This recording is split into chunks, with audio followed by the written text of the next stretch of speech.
ప్రార్థన చేసుకొని దేవుని యొక్క సహాయాన్ని వేడుకుందాము. పరిశుద్ధుడా, ప్రేమగల తండ్రి, మహిమగల రాజా, యేసుక్రీస్తు ప్రభు లోకరక్షకుడా, మీకు వేలాది స్తోత్రాలు, కృతజ్ఞతాస్తుతులు తెలియజేస్తూ తండ్రి, మరి యొక్క ఉదయకాల సమయంలో మీ పాదాల కిందకి వస్తున్నాం నాయన. చదవబడినటువంటి వాక్య భాగము యెరెమీయా గ్రంథము 18వ అధ్యాయము మొదటి 5 వచనాలు చదువుకొని ఉన్నాం. ఆ మాటలలో నుండి నాయన మీరు మాతో మాట్లాడండి. మీ వాక్యపు వెలుగులో మమ్మల్ని మీరు ముందుకు నడిపించమని, సమస్త మహిమ ఘనత ప్రభావాలు పొందుకునమని యేసుక్రీస్తు నామములో ప్రార్థించడిగి వాక్య ధ్యానంలోకి వెళ్తున్నాం మా ప్రార్థన. దేవుని వందనాలు. కూడి వచ్చినటువంటి మీ అందరికీ నా హృదయపూర్వకమైన వందనాలు. అదే రీతిగా ఈ Emmanuel live TV YouTube channel ద్వారా వీక్షిస్తున్నటువంటి మీ అందరికి కూడా నా హృదయపూర్వకమైన వందనాలు తెలియజేస్తూ ఉన్నాను.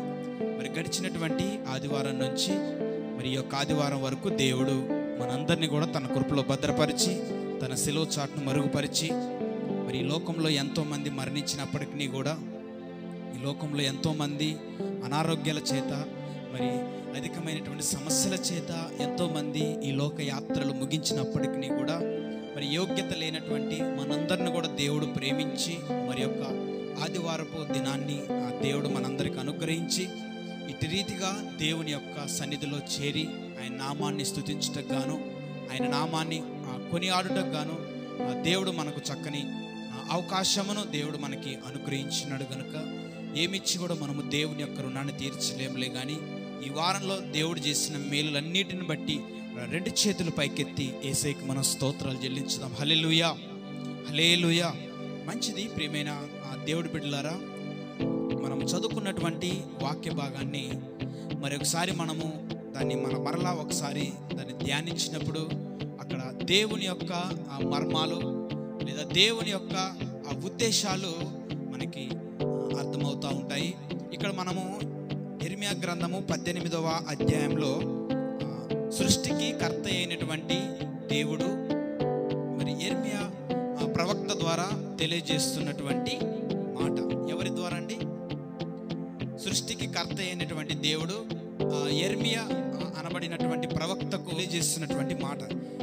యెహోవా యొద్ద నుండి యెరెమీయాకు ప్రత్యక్షమైన వాక్కు, నీవు లేచి కుమ్మరి ఇంటికి పొమ్ము, అక్కడ నా మాటలు నీకు తెలియజేసాను. దేవుడు తెలియజేస్తా ఉన్నాడు, యెరెమీయాకి తెలియజేస్తా ఉన్నాడు, నువ్వు వెంటనే లేచి కుమ్మరి వాని ఇంటికి నువ్వు వెళ్ళు, నేను అక్కడ నీతో మాట్లాడవలసి ఉన్నది, నేను కొన్ని మాటలు నీకు అక్కడ తెలియజేస్తాను అని సృష్టికి కర్త అయినటువంటి దేవుడు తెలియజేస్తా ఉన్నాడు. ప్రియమైన దేవుడి బిడ్డలారా, వాక్యమును జాగ్రత్తగా వినండి. ఎందుకు అనంటే దేవుని వాక్యమే మనల్ని బ్రతికిస్తుంది, దేవుని వాక్యమే మనల్ని జీవింపజేస్తుంది. ఆ దేవుని వాక్యమే మన మన పాదములకు ఏమైనదట?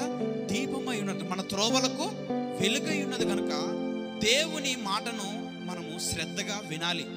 ఎందుకంటే దేవుని వాక్యమే మనల్ని సర్వసత్యంలోనికి నడిపిస్తుంది. కనుక దేవుడి మాటలే మనల్ని జీవింపజేస్తాయి. కనుక ప్రియమైన దేవుడి బిడ్డలారా, మనము దేవుని మాటలు శ్రద్ధగా వినాలి. యేసుక్రీస్తు ప్రభుల వారు కూడా ఈ లోకంలో పరిచర్య చేయొచ్చు అంటాడు కదా, మనిషి రొట్టె వలన మాత్రమే కాదులే కానీ దేవుని నోట నుండి వచ్చు ప్రతి మాట ద్వారా జీవించవచ్చు అని యేసుక్రీస్తు ప్రభుల వారు తెలియజేస్తారు. ప్రియమైన దేవుడి బిడ్డలారా, కాబట్టి దేవుని మాటలు మనము శ్రద్ధగా వినటానికి మనం విధేయత చూపినటువంటి వారంగా ఉండాలి. ఎందుకంటే మనము ఇక్కడి మందిరంలో ఉన్నప్పటికీ కూడా దుష్టుడు కొన్ని సందర్భాలలో కూడా మన మీద పని చేస్తూ ఉంటాడు. కాబట్టి వాడికి అపజయం కలగాలి అని అంటే మనము దేవుని యొక్క మాటలను మనము శ్రద్ధగా వినాలి. అక్కడ గమనించండి, యెరెమీయాతో అంటున్నటువంటి మాట, నీవు లేచి కుమ్మరి ఇంటికి వెళ్ళుము. ఇక్కడ మనం పరిశీలన చేసినప్పుడు యెరెమీయా ప్రవక్తకి కొన్ని అనుభవాలు నేర్పిస్తున్నట్లుగా మనము చూస్తూ ఉన్నాము, కొన్ని మాటలు తెలియజేస్తున్నట్లుగా మనము చూస్తూ ఉన్నాం. ప్రియమైన దేవుడి బిడ్డలారా, అంటా ఉన్నాడు కదా, నీవు లేచి కుమ్మరి ఇంటికి పొమ్ము, అక్కడ నా మాటలు నీకు తెలియజేతును.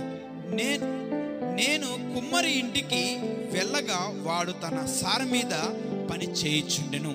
ఎప్పుడైతే దేవుడు యిర్మీయాకి తెలియజేశాడో ఆ తెలియజేసిన ప్రకారము లేచి కుమ్మరి వాని ఇంటికి వెళ్ళినటువంటి వాడిగా ఉన్నాడు. ప్రియమైన దేవుడు బిడ్డలారా, ఆ వెళ్ళినటువంటి తర్వాత అక్కడ ఆ కుమ్మరి ఏం చేస్తున్నాడు అని అంటే ఒక సారె మీద ఒక కుండను తయారు చేస్తూ ఉన్నాడు.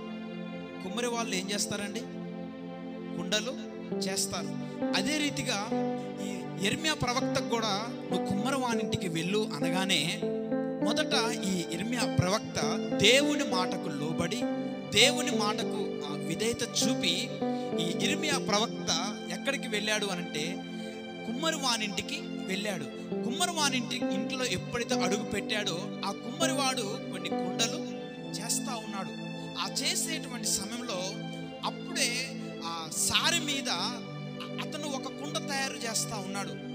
అదే సందర్భంలోనే ఈ యొక్క ప్రవక్త కూడా ఆ కుమ్మరివాని ఇంటికి వెళ్ళినటువంటి వాడిగా ఉన్నాడు. ఎప్పుడైతే అడుగు పెట్టాడో ఆ కుమ్మరి ఆ సారి మీద మట్టిని వేసి దానికి ఒక రూపాన్ని తీసుకొని వస్తూ ఉన్నాడు. ప్రియమైన దేవుడి బిడ్డలారా గమనించండి, ఎప్పుడైతే ఈ యిర్మీయా ప్రవక్త ఆ యొక్క కుమ్మరివానింటికి వెళ్ళినటువంటి వాడుగా ఉన్నాడో ఆ కుమ్మరి కుండ తయారు చేస్తూ ఉంటే, ఎందుకంటే అన్నాడు కదా, నువ్వు వెళ్ళు, అక్కడ కొన్ని మాటలు నేను నీకు తెలియజేయవలసినటువంటిదిగా ఉన్నది, అంటే కొన్ని మాటలు నేను నీకు తెలియజేస్తాను అని అన్నాడు కదా.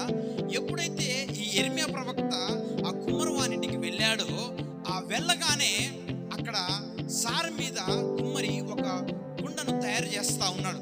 ఆ తయారు చేసేటువంటి ఆ యొక్క క్రమంలో ఆ యొక్క మట్టి ఏమైంది అనంటే, ఆ యొక్క పాత్ర ఏమైందంటే అది పగిలి మరలా కింద పడిపోయింది. చదువుకుందాం ఒకసారి, ఆ మాట మనం చూద్దాం ఒకసారి.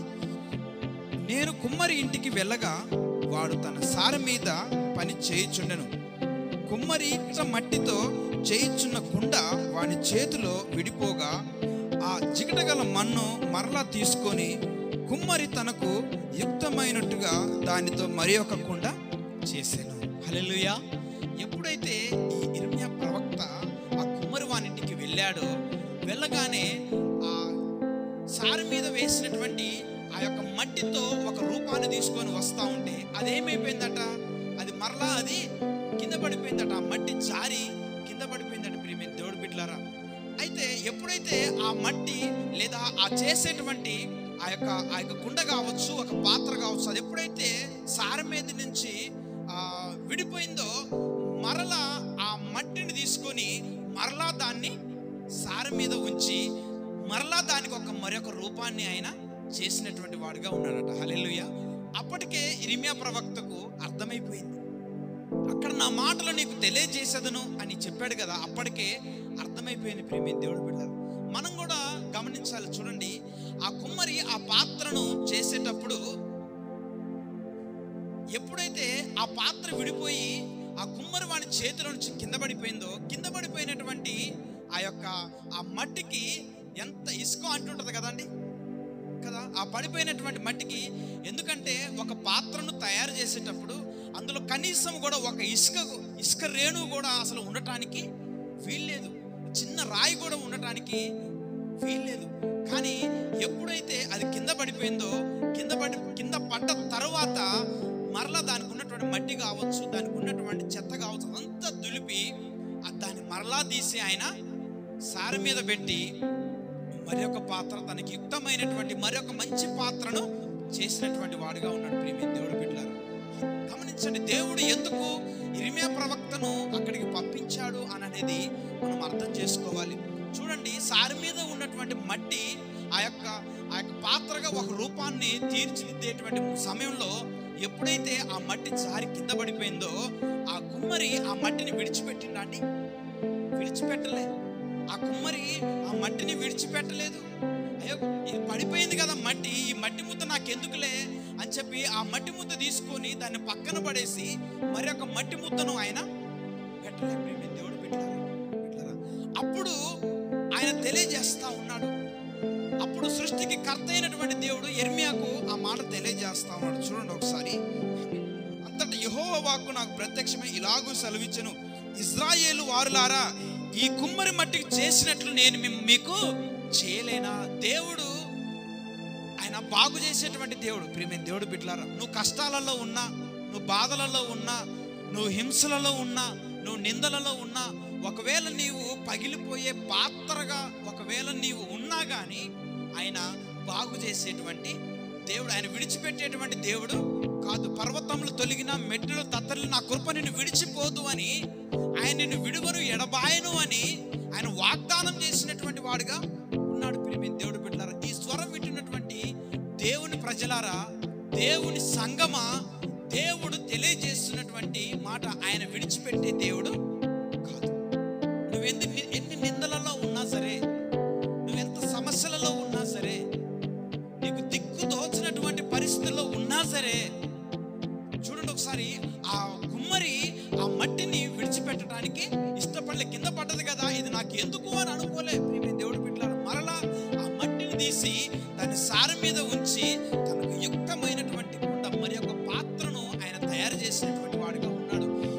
ఈ మాటలే దేవుడు ఇర్మియాకి తెలియజేస్తా ఉన్నాడు. తాను ఎంత గొప్ప దేవుడో, తాను ఏమై ఉన్నటువంటి దేవుడో, ఈ మాటలన్నీ కూడా ఒక కుమ్మరి వాని ఇంటి దగ్గర ఒక తీపి అనుభవాన్ని నేర్పిస్తున్నటువంటి దేవుడుగా ఉన్నాడు. ప్రియమైన దేవుడు బిడ్డలారా, తాను ఎంత గొప్ప దేవుడో, తాను ఎంత అధికారం కలిగినటువంటి దేవుడో అక్కడ తెలియజేస్తున్నట్లుగా మనం లేఖన భాగాల్లో చూస్తూ ఉన్నాం. దీన్ని బట్టి మనం అర్థం చేసుకోవాల్సింది ఏమిటి అని అంటే, దేవుడు విడిచిపెట్టేటువంటి దేవుడు కాదు.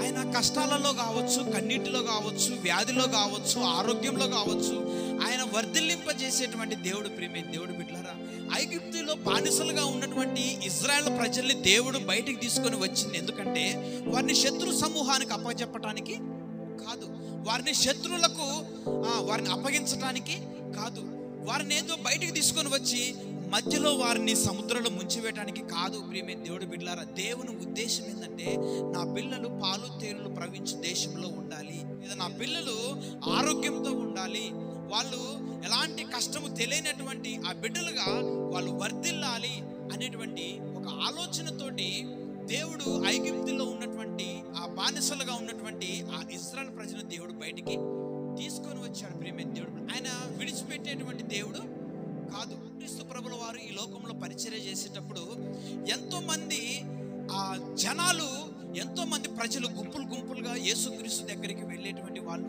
అక్కడికి వెళ్ళిన తర్వాత కొంతమంది గుడ్డివారు నడిచినటువంటి వారుగా ఉన్నారు, గుడ్డివారు చూపు పొందినటువంటి వారుగా ఉన్నారు, పక్షవాయు రోగం కలిగినటువంటి వారు బాగుపడినటువంటి వారుగా ఉన్నారు, మరణించిన వారు కూడా తిరిగి లేచినటువంటి వారుగా ఉన్నారు. ప్రియమైన దేవుడు బిడ్డలారా, ఆయన ఈ లోకంలో పరిచర్య చేయొచ్చు. ఒక మాట అంటాడు కదా, ప్రయాసపడి భారం మోసుకొనిచున్న సమస్త జనులారా నా యొద్దకు రండి, నేను మీకు విశ్రాంతిని అనుగ్రహిస్తానని ఆయన తెలియజేస్తా ఉన్నాడు. ప్రియమైన దేవుడు బిడ్డలారా, కాబట్టి ఈ లోకంలో జీవించే ఏ ఒక్కరు కూడా నరకానికి వెళ్ళటానికి ఎంత మాత్రం కూడా దేవునికి ఇష్టం లేదు. ఈ లోకంలో జీవించే ప్రతి ఒక్క మనిషి కూడా దుష్ట శక్తుల చేత వేధించబడుట, అనారోగ్యాల చేత బాధపడుట దేవునికి ఎంత మాత్రం కూడా ఇష్టం లేదు. ఎందుకంటే ఆయన విరిగి నలిగిన హృదయమును ఆయనకి ఇష్టమైనటువంటి బలులట. ప్రియమైన దేవుడు బిడ్డలారా, ఎవరైతే బాధల్లో ఉన్నారో, ఎవరైతే వేదనలో ఉన్నారో, ఎవరైతే కన్నీటితో బాధపడతా ఉన్నారో, ఎవరైతే అలసినటువంటి వారుగా నీరసించినటువంటి స్థితిని ఎవరైతే కలిగి ఉన్నారో ఆయన తెలియజేస్తా ఉన్నాడు, ప్రయాసపడి భారం మోసుకొనిచున్న సమస్త జనులారా నా యొద్దకు రండి, నేను మీకు విశ్రాంతి కలుగు చేస్తానని సృష్టికి కర్త అయినటువంటి దేవుడు తెలియజేస్తా ఉన్నాడు. ప్రియమైన దేవుడు బిడ్డలారా, ఇక్కడ ఎన్నో అనుభవాలు ఇర్మియాకు తెలియజేస్తున్నట్లుగా మనము చూస్తూ ఉన్నాం. అంటున్నాడు, ఓ ఇశ్రాయేలులారా, ఈ కుమ్మరి మట్టికి చేసినట్లు నేను మీకు చేయలేనా? ఆయన చేయలేడా అండి? ఆయన సమస్తము చేయగలడు, ఆయనకి సమస్తము కూడా సాధ్యమే. ఆయన ఎద్దకు వచ్చేటువంటి వారిని ఆయన త్రోసివేసేటువంటి దేవుడు కాదు. ప్రార్థన వినేటువంటి వాడు. ప్రియమైన దేవుడు బిడ్డలారా, వారి యొక్క బాధలు ఆయన తీర్చేటువంటి వాడు. ఆయనకి అసాధ్యమైంది ఏది కూడా లేదు. ఆకాశము తన సింహాసనము, భూమి ఆయన పాదపీఠం ఉన్నదట. ప్రియమైన దేవుడు బిడ్డలారా, ఈ వాక్యం వింటున్నటువంటి దేవుని ప్రజలారా, దేవుడు తెలియజేస్తున్నటువంటి మాట ఇశ్రాయేలులతో దేవుడు తెలియజేస్తాడు, ఓ ఇశ్రాయేలులారా, ఈ కుమ్మరి మట్టికి చేసినట్లు నేను మిమ్మల్ని చేయలేనా? ఆయన బాగు చేసే దేవుడు. ప్రియమైన దేవుడు బిడ్డలారా, ఆయన స్వస్థపరిచేటువంటి దేవుడు, ఆయన పాడైపోయినటువంటి కుటుంబాన్ని పదిలపరచగలిగినటువంటి దేవుడు, అనేకమైన సమస్యలలో ఉన్నటువంటి వారిని ఆయన బాగు చేసేటువంటి దేవుడు. ప్రియమైన దేవుడు, సన్నిధిలో మనము ప్రార్థన చేయాలి. ఆయన సముఖంలో మనము నిలబడాలి ప్రియమైన దేవుడి బిడ్డలారా. ఎందుకంటే ఆయన ప్రతి ఒక్కరి ప్రార్థన ఆయన వినేటువంటి వాడు. ఈ స్వరం వింటున్నటువంటి దేవుని ప్రజలారా, ఆయన అద్భుత కార్యములు చేసేటువంటి దేవుడు. అంటున్నాడు, ఓ ఇశ్రాయేలులారా, ఈ కుమ్మరి మట్టికి చేసినట్లు నేను మిమ్మల్ని మీకు చేయలేనా అని తెలియజేస్తా ఉన్నాడు. ఆయన బాగు చేసేటువంటి నీ హృదయాన్ని నువ్వు ప్రభుకి ఇవ్వగలిగితే, అయ్యా నా జీవితాన్ని మార్చు, అయ్యా నా స్థితిగతుల్ని మార్చు, అయ్యా నా పరిస్థితిని మార్చు అని నీ హృదయాన్ని కనుక నీవు ప్రభుకి ఇచ్చినట్లయితే, ఆయన మారా అనుభవం కలిగినటువంటి అనుభవంలో నుండి ఆయన మధురమైనటువంటి ఒక చేదు అనుభవంలో నుంచి ఒక తీపి అనుభవంలోనికి ఆయన మార్చగలిగినటువంటి దేవుడుగా ఉన్నాడు. ప్రియమైన దేవుడు కూడా ఆయన విశ్వాసం ఉంచినట్లయితే, మరి ఆయన నిజమైనటువంటి దేవుడు, ఆయన రక్షకుడిని మీ హృదయంలో చేర్చుకున్నట్లయితే, మరి మీకు ఎలాంటి సమస్యలు ఉన్నప్పటికీ కూడా, ఎలాంటి వ్యాధి బాధలు ఉన్నప్పటికీ కూడా వాటన్నిటి నుండి కూడా తొలగించి ఆ దేవుడు మీకు నిత్య రాజ్యాన్ని అనుగ్రహించడానికి ఆయన సమీపంగా ఉన్నటువంటి దేవుడుగా ఉన్నాడు కనుక, మరి మీరందరూ కూడా మరి యేసుక్రీస్తుని గురించినటువంటి ఆ యొక్క మాటలు విని, మీరు ఏ ప్రాంతంలో నుండి ఈ మాటలు వింటున్నారో, మీరు ఏ గ్రామాలలో ఉంటున్నారో, ఏ మండలాలలో ఉంటున్నారో, ఏ జిల్లాలలో మీరు ఉంటున్నారో, మీ సమీపంగా ఉన్నటువంటి మందిరాలలోకి మీరు వెళ్ళి ఆ దేవుని గురించినటువంటి మాటలు మీరు ఇంకా తెలుసుకోవాలని, విండిన దీవెనలతో మీరు కూడా దీవించబడినటువంటి వారుగా ఉండాలని తెలియజేస్తూ ఈ మాటలు నేను ముగిస్తాను. దేవుడి ఈ మాటలు మన వినికిడిలో దీవించునుగాక. ఆమేన్. ప్రార్థన చేసుకుందాం. అందరం కళ్ళు మూసుకున్నట్లయితే ప్రార్థన చేసుకుందాం. మహాపరిశుద్ధుడా, మహాగణుడా, సర్వోన్నతుడా, సర్వశక్తిమంతుడా, సర్వభూమికి కారణభూతుడైన యేసుక్రీస్తు ప్రభువా, మీకు వేలాది స్తోత్రాలు, కృతజ్ఞతాస్తుతులు తెలియజేస్తా ఉన్నాం నైనా. మరి ఎంతమంది ఆయన బిడ్డలైతే ఈ స్వరాన్ని విన్నారో, యేసుక్రీస్తు నిజమైనటువంటి దేవుడు, ఆయన స్వస్థపరిచేటువంటి దేవుడు అని ఎంతమంది అయితే నాయన ఈ వాక్యమును విశ్వసించారో వారందరినీ కూడా మీరు దీవించి ఆశీర్వదించి, అయ్యా రానున్న దినాలలోనైనా మేమందరము కూడా మీ కొరకు, అయ్యా మీ రాకడ కొరకు ఎదురు చూసేటువంటి బిడ్డలుగా ఉండే దయచేయమని, ఈ స్వరం విన్నటువంటి బిడ్డలందరినీ కూడా మీరు దర్శించి, అయ్యా మీరే వారితో మాట్లాడి మరొకసారి మీరు వారిని బలపరిచి, అయ్యా తండ్రి నాయన మిమ్మల్ని గురించినటువంటి మాటలు ఇంకను తెలుసుకొని వారి జీవితాల్లో, వారి కుటుంబాలలో మేలులు పొందుకునేటువంటి బిడ్డలుగా ఉన్నట్లుగా నీకు సహాయం దయచేయమని యేసు నామములో ప్రార్థించడానికి వందనాలు చెల్లించి వేడుకొనుచున్నాను మా పరమ తండ్రి.